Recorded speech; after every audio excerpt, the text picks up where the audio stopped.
ओम सदाशिवसमारंभां शंकराचार्यमध्यमाम् अस्मदाचार्यपर्यन्तां वन्दे गुरुपरम्पराम्।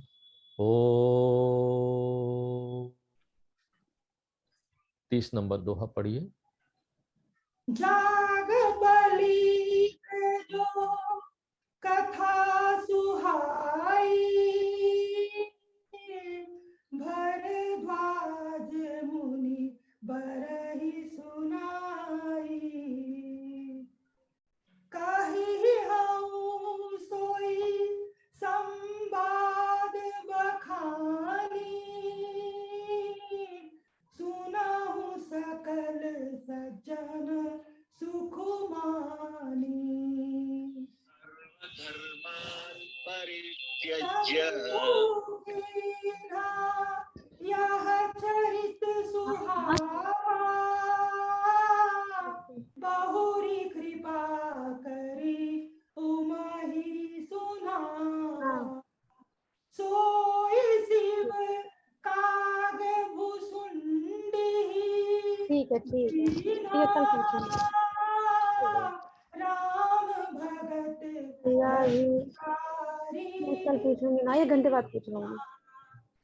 तेहि सन जग बलिक पुनि पावा, तीन पुनि भरद्वाज प्रति गावा।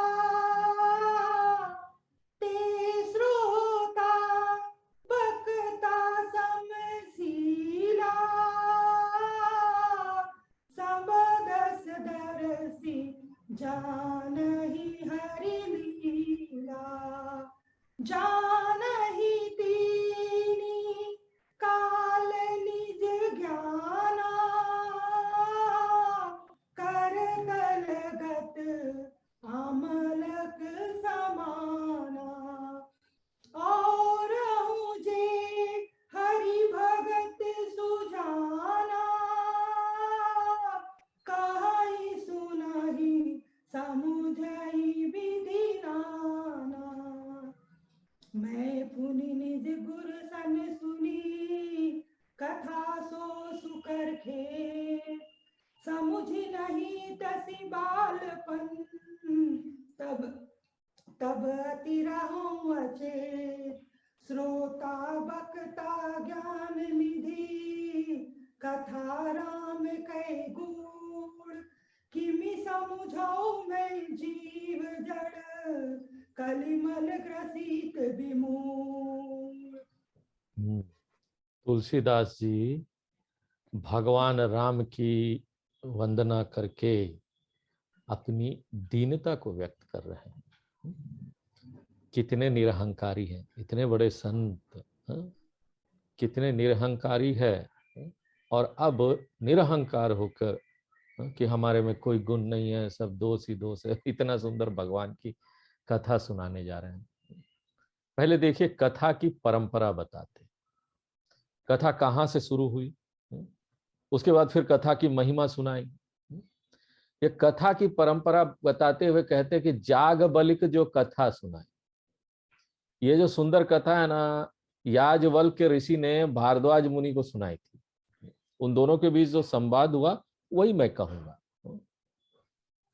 कितना देखो हमारे आचार्य लोग पीछे बोलते हैं, ये गुरु ने सुनाया, वो हमको सुनाया था, वही मैं आपको बता रहा हूँ। हमारा कुछ नहीं है इसमें। तो सभी सज्जन लोग ना इसको आनंद से इसको सुनिए। देखिए यहाँ बोलने का अर्थ यह है कि आध्यात्म विद्या ऐसी विद्या है, चाहे वेदांत की विद्या ले लो, गीता की ले लो, उपनिषद की ले लो, भगवान की कथा ले लो, भागवत ले लो। कोई भी व्यक्ति ये नहीं कह सकता ना ये तो मेरे मन से आ रहा है, मेरे मन की उद्भावना है ये। जो भी कथा सुनाता है ना वो बोलता परंपरा, परंपरा की बात करता है कि हमारे गुरु से हमें यह ज्ञान प्राप्त हुआ, और यही जो हमारे गुरु से ज्ञान प्राप्त हुआ ना वही हम आगे बता रहे हैं। यदि ज्ञान सही बताया, हम यहां पर जो सही बता रहे हैं तो गुरु और शास्त्र की कृपा हमने सही बता दिया। और यदि कथा सुनाने में कोई गलती हो गई, कोई त्रुटि हो गई, तो जो कथावाचक है ना उसकी है भैया, एक गुरु की नहीं है। गुरु ने तो ठीक ही सिखाया था। देखिए यही भारतीय संस्कृति का सिद्धांत है, यही हमारे हिंदू धर्म का सिद्धांत है। यह सिद्धांत समझकर इसको अपने जीवन में धारण करना चाहिए कि हमारा कुछ नहीं, सब गुरु ने दिया, सब आचार्य लोगों ने दिया, सब। इसीलिए तो हम लोग शुरू करते हैं यहाँ बैठ के, जब व्यासपीठ में, ये व्यासपीठ है, सिंहासन नहीं है व्यासपीठ में बैठते हैं यहाँ पर, तो हम लोग ना अपने आप को समाप्त कर देते हैं। गुरु सदाशिव समारंभम, सदाशिव से शुरू हुआ। हमारे आचार्य लोग सब उन्हीं का है जो बोल रहे हैं, अपना कुछ नहीं है। यहाँ पर कई पंथ और संस्था वाले हैं, वो ना गुरु का नाम ही नहीं लेते। और ऐसी बातें, धारणाएं फैल गई है समाज में कि आप शास्त्रों को बोलेंगे, आप गुरु का नाम लेंगे तो यानी कि आपको कुछ पता ही नहीं, आप अपना जानते ही नहीं, अपना अनुभव सुनाते नहीं। अरे भाई इसमें क्या अपना अनुभव सुनाना? ऐसा लोग फेसबुक वगैरह में डालते, हम सुन के हैरान रह गए कि अच्छे अच्छे हिंदू धर्म के जानने वाले, हिंदू धर्म को जो बढ़ावा दे रहे हैं लोग, वो बोलते हैं कि गीता उता कोट करना बेकार है। गीता में भगवान ने यहाँ पर ये बोला। अरे भैया भगवान ने बोला है तो बोल रहे हैं ना। ये तो हमारी संस्कृति है कि हम सब भगवान के ऊपर या आचार्य के ऊपर छोड़ देते हैं कि उन्होंने हमको बताया। ऐसा लिखते हैं वो लोग कि भाई कि ना कि ये सब क्या बेकार का कोट करते हैं, गीता कोट करते हैं, हमारे आचार्य को कोट करते हैं, हमारे गुरु ने बताया। अरे आपको कुछ नहीं पता क्या? अरे क्या पता, यहाँ पता करने का क्या है?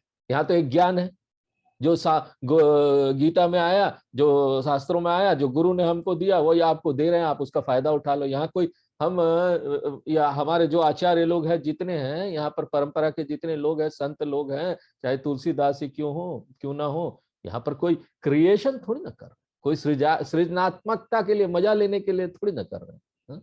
उनको तो भगवान के नाम में रस मिलता है, गुरु ने दिया है तो भाई ठीक है, हमको थोड़ी ना। यहाँ पर देखिए, यहाँ पर हमारे आचार्य लोगों को बहुत प्रसिद्ध नहीं होना, हमारा है, हमने रामचरितमानस को बनाया, कुछ नहीं। वो बोलते हमारे गुरु ने सिखाया हमको।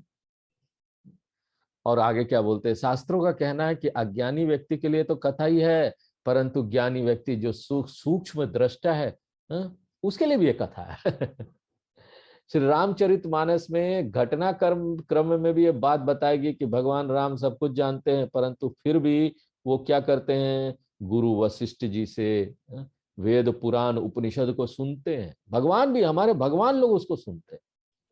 कृष्ण भगवान भी गीता में ना बार बार इस बात को बोलेंगे कि भाई ये ज्ञान जो है ना वेद में आया था। हम तुमको देखो अर्जुन, नया कोई चीज नहीं सुना रहे, ये ज्ञान वेद में आया था, जो वेदों में आया था वही तो तुमको बता रहे हैं। देखिए यह देख कर ना सबको यह कथा सुननी चाहिए। तुलसीदास जी बोलते सबको सुनना चाहिए। और कथा सुनते सुनाते हैं, जो लोग सुनते सुनाते हैं ना, उन्हीं की बुद्धि ना अच्छी होती, सद्बुद्धि होती है। तो यहाँ पर याज्ञवल्क्य जी ने जो कथा सुनाई और भारद्वाज जी ने सुनी, वही कल तुलसीदास जी आगे सुनाते, बोलते वही हम सुना रहे हैं। यहाँ पर देखिए शंका हो सकती कि तुलसीदास जी तो भारद्वाज जी के साथ कथा सुनने में बैठे नहीं थे, फिर वो यहाँ पर कैसे कथा सुनाएंगे? बात यह है ना कि यह कथा परंपरा से आई, फिर तुलसीदास जी ने अपने गुरु से सुनी, लेकिन याज्ञवल्क्य जी को यह कथा कहाँ से प्राप्त हुई? शंभु कीन यह चरित सुहावा भगवान राम ने तो इस कथा की लीला की, परंतु सबसे पहले इस कथा को भाषाबद्ध रूप में भगवान शंकर जी ने रचा था। देखो शंकर जी की बनाया हुआ कथा है ये, जो हम लोग यहाँ पर दे रहे हैं, सुन रहे हैं, बोल रहे हैं, तुलसीदास जी बता रहे हैं। शंकर भगवान उन्होंने ही रचा। बहुरी कृपा करी उमु ही सुनावा, शंकर जी ने इस कथा को रचकर अपने हृदय में रखा हुआ था उस समय कोई किताब उताब तो होता नहीं था, भगवान अपने हृदय में किताब हो गया। फिर जब पार्वती जी ने पूछा तो शंकर जी ने पार्वती जी पर कृपा करके उस कथा को सुनाया। देखिए हम देखते हैं कि यहाँ पर एक प्रक्रिया है कि कथा हो या वेदांत का ज्ञान हो, सुनाने से पहले अपने मन में कह ले, अपने मन में कह ले तो शब्दबद्ध ज्ञान जो है ना अपने हृदय में विद्यमान है, फिर उसको दूसरों को सुनाए, अपना मनन कर ले, अपना निधि ध्यासन कर ले, फिर दूसरों को सुनाए। हमारे शास्त्रों का भी नियम यही है कि आध्यात्म ज्ञान ना बिना पूछे किसी को नहीं बताना चाहिए। कोई ना पूछे ना तो उसको मत बताओ, क्या जरूरत है बताने की? पूछा ही नहीं। ऐसा व्यक्ति जो नहीं पूछता, उसमें जिज्ञासा नहीं, आप उसको जबरदस्ती सुनाएंगे या बोलेंगे ना, तो उसमें खोट निकालेगा, उस पर प्रभाव नहीं, उसमें दोष निकालेगा, उसके ऊपर प्रभाव नहीं पड़ेगा सुनने का। याज्ञवल्क्य जी ने भारद्वाज जी के आग्रह पर ही यह कथा उनको सुनाई। देखो ऋषि लोग भी आग्रह करते हैं, हमको सुना दीजिए भगवान। शंकर भगवान ने कथा रचकर अपने हृदय में रखी थी। जब पार्वती जी ने पूछा तभी शंकर भगवान ने उन्हें सुनाया, नहीं पूछा तो नहीं सुनाया।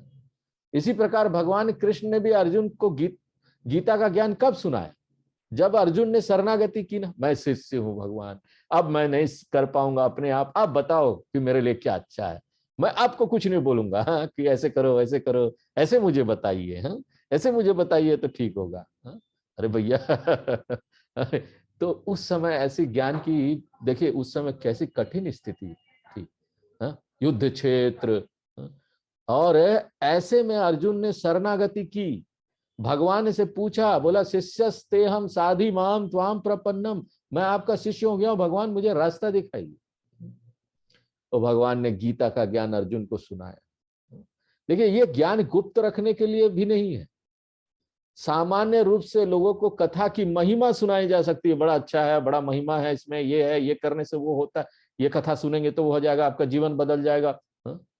और जब आप महिमा सुनाएंगे ना, तो किसी में जिज्ञासा उत्पन्न हो तब जाकर उसको कथा सुनाए। कथा की जब महिमा सुनकर ज्ञान की भूख उत्पन्न हो जाए ना, आहा क्या बात बताया गया है, क्या जिज्ञासा वाली चीज बताई गई है, हमको जानना चाहिए, तब वह स्वयं सुनने के लिए, पता लगाने के लिए घूमने लगता है, और हमको जानना है, हमको अपने आप उसके मन में जिज्ञासा आ जाएगी।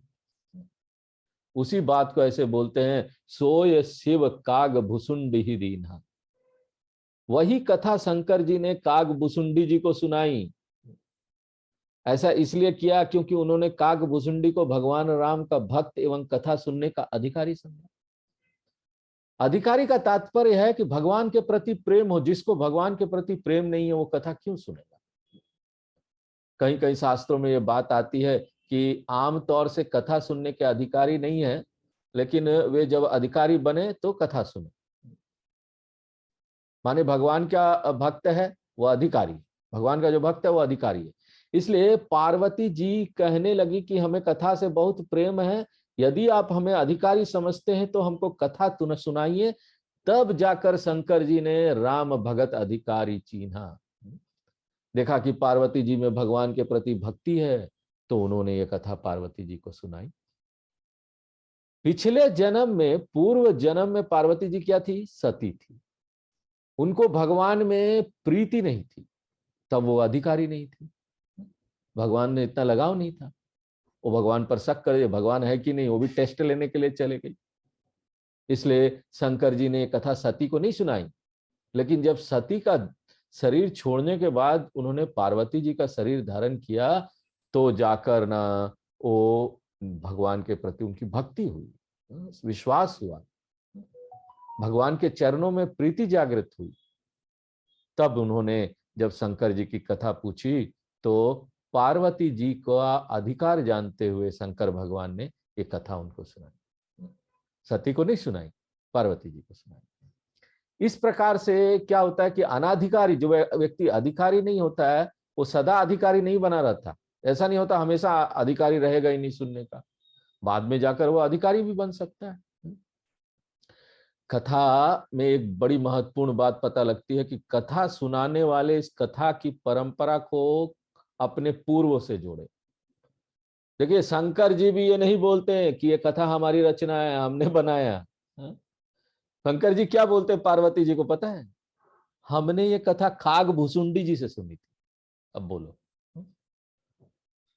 यद्यपि शंकर जी की कही हुई कथा ही काग भुसुंडी जी को प्राप्त हुई थी।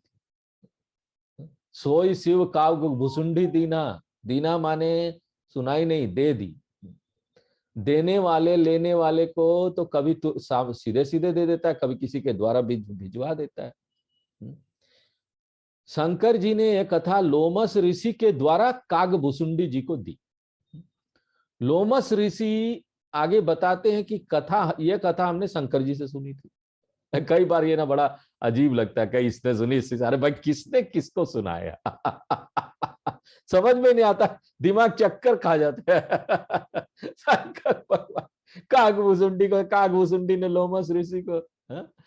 कौन किसको सुना रहा है पहले वो तो पता चले, लीनिएज, इसने इसको, इसने इसको, इसने इसको, परंपरा। देखिए तुलसीदास जी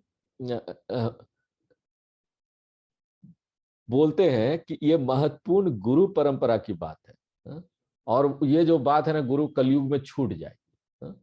हमें जैसा बता रहे हैं यहाँ पर, कितने लोग गुरु लोग आजकल हो गए, नए नए गुरु, प्रसिद्ध गुरु लोग, और वो लोग बड़े प्रसिद्ध भी हो जाते हैं, बड़ी भीड़ जुटती है उनकी। लेकिन यहाँ पर तो देखो हमारे शास्त्रों में क्या है, एक आदमी एक को सुना रहा है, लोमस ऋषि उन्होंने काकभूसुंडी जी को सुनाया, एक एक एक बैठा हुआ है। देखो भगवान कृष्ण गीता का ज्ञान दे रहे, एक अर्जुन बैठा हुआ, और कोई नहीं। एक ही एक है, वहां कोई भीड़ नहीं है। तो तुलसीदास जी का बोलना है कि ये जो महत्वपूर्ण गुरु परंपरा है ना, कलयुग में छूट जाएगी। सब लोग अपने अपने मन से अलग अलग पंथ बनाकर इसका प्रचार करेंगे, जैसे आज हो रहा है। देखिए कितना पंथ बना लिया लोगों ने, इसका आश्रम, उसका आश्रम, वो आश्रम, बड़े बड़े। परंतु शास्त्रों को ना इस प्रकार की नवीनता वाली बात मान्य नहीं है, ऐसा नया चीज ऐसा नहीं करना चाहिए। देखिए हम लोग नए चीजों के विरोधी नहीं है, परंतु वो दूसरी प्रकार की नवीनता प्रेमी है हम लोग। जैसे वेदों की बात को ही पुराणों में देखो नए ढंग से कहा गया, वेद वाली जो बात है वही भागवत पुराण ये सब उसी का ज्ञान दिया गया ना, भाषा शैली बदला गया। लेकिन भाषा शैली बदलने के बाद भी इतना ध्यान रखा गया है, उसको एक ज्ञानी लोगों ने उसकी रचना की, भागवत की। हमारे ज्ञानी कौन थे? वेद व्यास जी। उन्होंने ही गीता की रचना की, उन्होंने ब्रह्म सूत्र की रचना की, उन्होंने 18 पुराण की रचना की, उसमें से भागवत पुराण। उन्होंने इस बात का ध्यान रखा कि जो गीता ब्रह्म सूत्र में जो ज्ञान है ना, कहानी जितनी भी हो जाए, लेकिन वो तत्व की जो बात है वो नहीं बदले। तत्व वाली बात नहीं बदलनी चाहिए। अगर कहानी भी यहाँ पर कथा कहानी भी कही जा रही है तो तत्व वाली बात, ज्ञान वाली नहीं बदलनी चाहिए। परमात्मा ही सत्य वस्तु है, बाकी सब असत्य है। हम लोग देख रहे हैं ना अभी गीता में, वही मूल तत्व है ज्ञान। 12 से 25 नंबर श्लोक गीता में जो हम लोग देख रहे हैं, दूसरे अध्याय में आत्मा, वही मूल ज्ञान है। वही थोड़ा सा ज्ञान को ना देने के लिए इतना बड़ा बड़ा भागवत पुराण, रामचरितमानस, उसी ज्ञान को देने के लिए इतनी कथा है। काग भुसुंडी जी से यह कथा याज्ञवल्क जी को प्राप्त हुई। उन्होंने फिर एक भारद्वाज ऋषि को सुनाई, तो बोलते ते श्रोता बक्ता समशीला। भारद्वाज श्रोता है, याज्ञवल्क वक्ता है। ये श्रोता और वक्ता दोनों ही महान व्यक्ति है, सद्गुणी है, ज्ञानवान है, पवित्र है। समवदरसी ज्ञान ही हरि लीला, ये समदर्शी है। समदर्शी कौन होता है? जो परमात्मा भाव में व्यक्ति होता है, तो समदर्शी होता है। और भगवान की लीला को जानने वाले भी ये लोग होते हैं। जिस कथा को सुनाने वाले याज्ञवल्क जी जैसे व्यक्ति होंगे, और सुनने वाले देखो दोनों ऋषि, भारद्वाज ऋषि, उस कथा की महिमा सोचो कितनी है, कितना महत्व है इस कथा का। ये बात तो हम स्वयं समझ लेनी चाहिए ना हमको, कितने महत्वपूर्ण ऋषि। एक ऋषि सुना रहा, दूसरा ऋषि उसको सुन रहा है। यहाँ भी ऋषि लोग हैं, ऐसे ही समझ लीजिए। एक ऋषि सुना रहा है, दूसरा ऋषि आप लोग बैठ के सुन रहे हैं। ऐसे समझना चाहिए अपने में, ऐसी बात रखनी चाहिए अपने में। दूसरों जो कथा नहीं सुन रहे हैं, सोच लीजिए कैसे लोग हैं। ऋषि उसी नहीं है, आप लोग ऋषि हैं। ऐसे ही कथा सुनाना चाहिए, ऐसे बड़े गर्व होना चाहिए, हम राम कथा सुन रहे हैं, रामचरितमानस हम बोल रहे हैं, आप सुन रहे हैं। सुनने वाले में भी ऐसे ही गर्व, उसकी महानता का, उसके मन में, हृदय में उस महानता का ये होना चाहिए कि ये तो हमारा बहुत भला कर रहा है। कभी कभी यदि श्रोता उच्च स्तर का नहीं भी हुआ ना, तो कभी कभी वक्ता भी श्रोता के निम्न स्तर तक, उस स्तर में जाकर वो सुनाते, यह सिद्धांत को समझाने लगते। श्रोता वक्ता जो है उस स्तर पर उतर जाते, और श्रोता बहुत बुद्धिमान है। तो यहाँ पर रामचरितमानस में भी आत्मा बता देंगे, हाँ, ये इस कहानी में भी, इस कथा में भी भगवान राम की ना आपको सब ज्ञान मिलेगा, वेदांत का ज्ञान। जहां सूक्ष्म सुनने वाले हैं वहां पर ये बता देंगे, जहां नहीं सुनने वाले हैं वहां पर कहानी के माध्यम से बताएंगे। फिर राम जी वहां गए, फिर डांस होगा, फिर बड़े बड़े आजकल भागवत कथा होते हैं, उसमें बच्चों को बनाएंगे कृष्ण भगवान, फिर छोटा मटका लेके 3-3 दिन तक मारवाड़ियों का कथा होता है, 3-3 दिन तक डांस चलता है, खूब डांस। यहाँ पर हम लोग वही बात 2 लाइन में बोल देते हैं, क्योंकि सब बुद्धिमान लोग बैठे हैं, पहले से जानते हैं वेदांत। तो उनके लिए जरूरत नहीं है 3 दिन तक इतना बड़ा डांस और वो सब करने की। तो श्रोता यदि बुद्धिमान है तो वक्ता उसको क्या करता है, सूक्ष्म सिद्धांत बताता है सीधे सीधे। श्रोता की गति के अनुसार ही वक्ता की गति चलती है, जो बोलने वाला है श्रोता के अनुसार चलता है। यहां पर तो देखो श्रोता और वक्ता दोनों ही महान ज्ञानवान है, परमात्मा भाव में स्थित है। जान ही तीन ही काल निज ज्ञाना, और अपने इस ज्ञान से तीनों कालों की बातें जानने वाले त्रिकालज्ञ वही होता है जो कालातीत होता है, परमात्मा भाव में होता है। करतल गत आमलक समाना, सारे सिद्धांत जो है, सारे ज्ञान उसके लिए हाथ में रखे आंवला के समान बिल्कुल प्रत्यक्ष होते हैं। ज्ञान सिर्फ सुन के समझ लेने वाली बात नहीं है।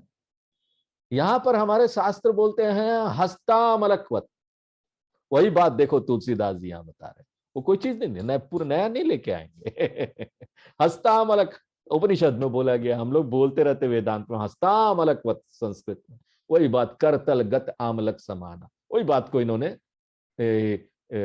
अवधि भाषा में बोल दिया। हाथ में जैसे आंवला रखो तो कैसे दिखाई देता, वैसे आपको आत्मज्ञान होना चाहिए, बिल्कुल प्रत्यक्ष ऐसा अनुभव होना चाहिए। भारद्वाज के बाद और जे हरि भगत सुचाना, परंपरा चली आगे, ज्ञानी लोग इस कथा को कहते रहे, सुनते रहे, समझते रहे, खाली वही नहीं रुकी। इसी प्रकार से परंपरा के रूप में हमारे गुरु को भी यह कथा प्राप्त हुई। तुलसीदास जी बोलते हैं कि अपने गुरु से यही कथा मैंने कहां सुनी, सूकर क्षेत्र में, सूकर क्षेत्र में, अयोध्या के पास है गुरु, उसके उनके गुरु जो तुलसीदास जी के गुरु रहते थे, उससे सुन Narharidas.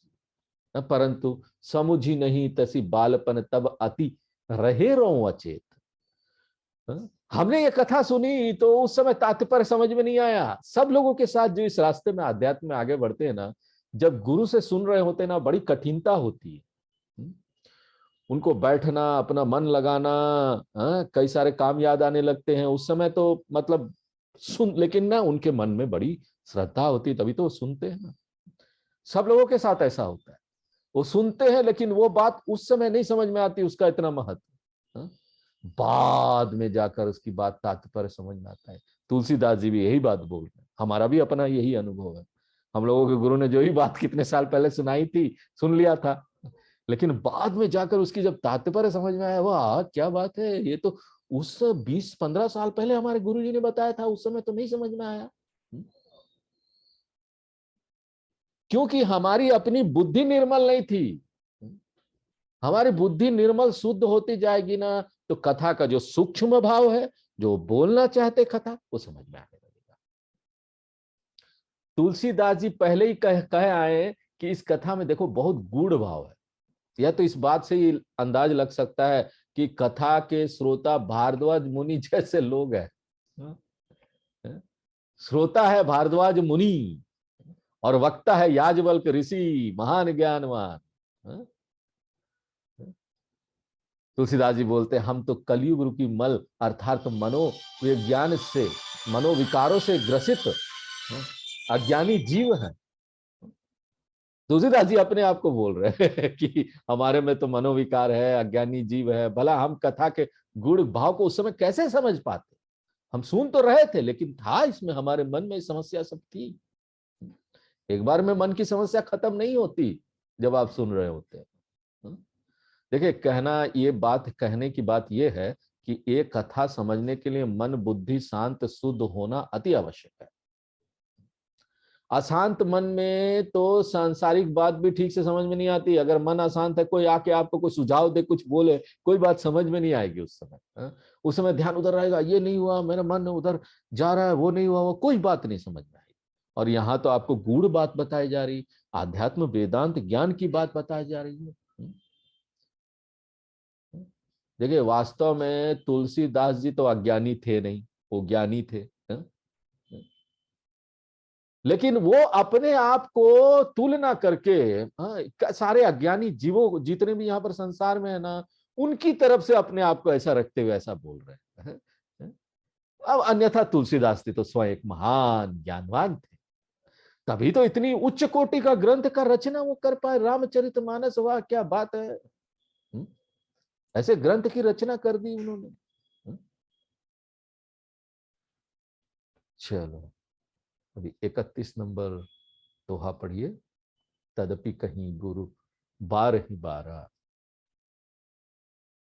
Mute mute mute mute mute mute.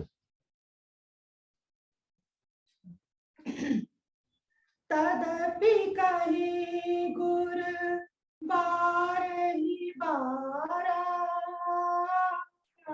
समुझि परि कछु मति अनुसार भाषा बद्ध करि विमय सोई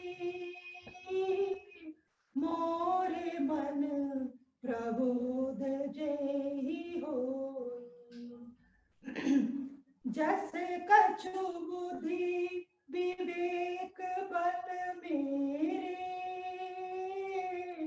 तस कही हूँ ये हरि के प्रेरे निज संदेहा मोह भ्रम हरनी करहु कथा भव सरिता तरनी बुद्ध विश्राम सकल जन रंजनी राम कथा कली कलुष विभंजनी राम कथा कली पनग भरनी पुनि विवेक पावक कहूँ हरि राम कथा कली कामद गाई सुजन सजीवनी मूरी सुहाई सोहि वसुधा तल सुधा तरंगिनी भय भंजिनी भ्रम भेक भुअंगिनी असुर सेन सम नरक निकंदिनी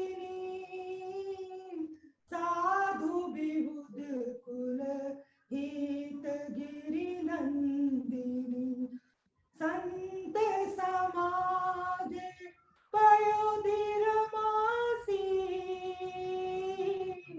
विषव भार भर अचल क्षमासी जम गन मोहमसी जग जमुनासी जीवन मुकुति हेतु जनु कासी राम ही प्रिय पावनी तुलसी सी तुलसीदास हित ही तुलसी सी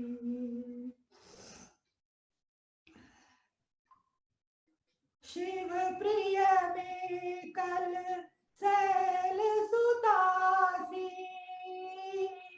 सकल सिद्धि सुख संपत्ति राशि सद्गुण सुरगण अम्ब अदिति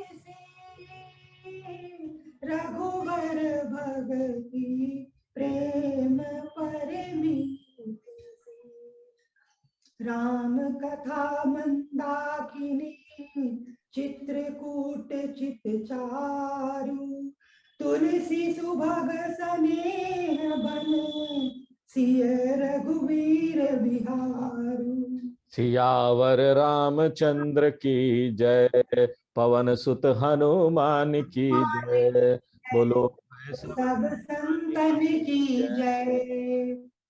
तुलसीदास जी लगभग 5 वर्ष सूकर क्षेत्र, अयोध्या के निकट एक स्थान है, अपने गुरु के पास रहे।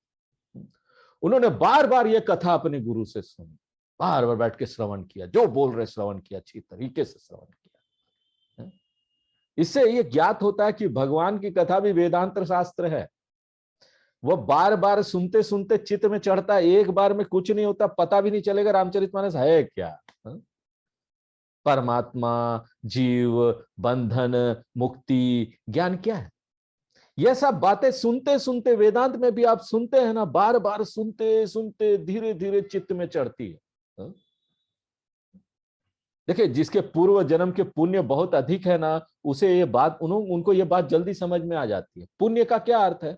पूर्व जन्म के पुण्य, पूर्व जन्म ने ये किया होगा, तो बहुत आध्यात्मिक साधना की होगी, सुना होगा उन्होंने बार बार, तब जाकर इस जन्म में आकर एक बार सुनते हैं तो समझ में आ जाता है। अन्यथा ये सब कथा पल्ले नहीं पड़ती। समझू परु कछि मति अनुसारा, अर्थात जितनी बुद्धि हो उतनी ही ज्ञान समझ में आता है। इसलिए ना साधना खूब करनी चाहिए। ये सब जप साधना हो, उपासना हो, बुद्धि को शांत करने के लिए बड़ी अच्छी चीज है। कथा सुनना चाहिए खूब, इससे क्षमता बढ़ती, बुद्धि की क्षमता बढ़ती। कथा आप श्रवण करेंगे तो बुद्धि में क्षमता उत्पन्न होती। भाषा बद्ध करीब कर भी मैं सोई, गोस्वामी जी कहते हैं जो कुछ हमारी समझ में आया वो हम भाषाबद्ध कर दें। इसका अर्थ क्या मालूम? गोस्वामी जी ने अपने गुरु नरहरि दास जी से संस्कृत में यह कथा सुनी थी, वो अवधी भाषा में नहीं सुनी। अब उसी को वो हिंदी में लिख रहे हैं, अवधी हिंदी एक ही बात है। क्यों लिख रहे हैं? ताकि उनके मन को प्रबोध और संतोष प्राप्त हो।